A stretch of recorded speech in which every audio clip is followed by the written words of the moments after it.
द्रौपदी महाभारत से जुड़ा एक ऐसा नाम जिसको कई सारे कलंक झेलने पड़े, जिसको जीवन में वो सब कुछ बर्दाश्त करना पड़ा जिसमें उसकी कोई गलती थी ही नहीं, क्योंकि उसकी नियति में ही कुछ ऐसा लिखा था। द्रौपदी की एक यही बात किसी भी इंसान को कभी नहीं भूलनी चाहिए।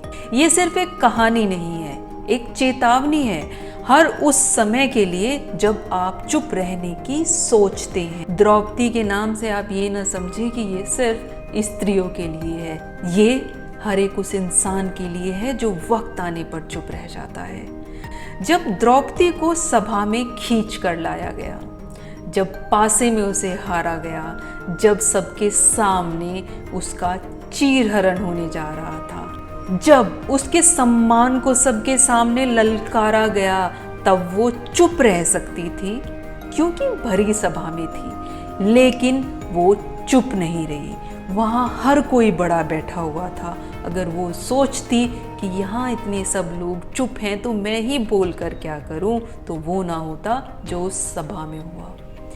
उसने पूछा, क्या ये धर्म है? क्या यही न्याय है?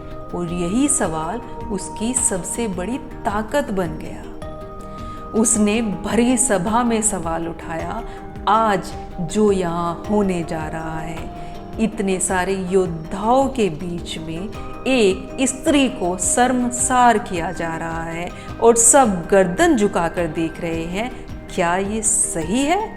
क्या ये धर्म है? क्या ये न्याय है?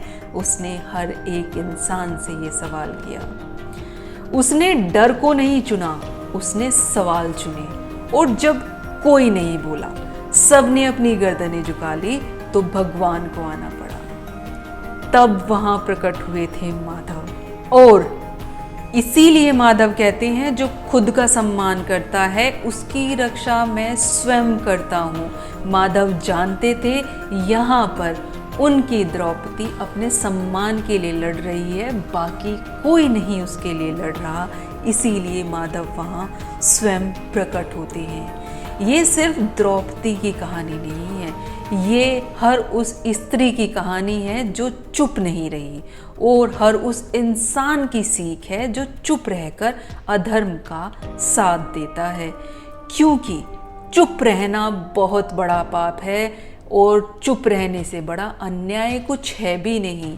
पिछली वीडियो में जब हमने विदुर की बात की थी, विदुर की नीति भी यही कहती है कि जो समय आने पर चुप रह जाए उससे बड़ा पापी कोई नहीं होता। आज अगर आपके साथ या किसी के साथ अन्याय हो रहा है और आप चुप हैं, तो आप पापी हैं, आप अधर्म के भागीदार हैं। तो चुप मत रहिए, क्योंकि जब आवाज उठती है तभी बदलाव होता है।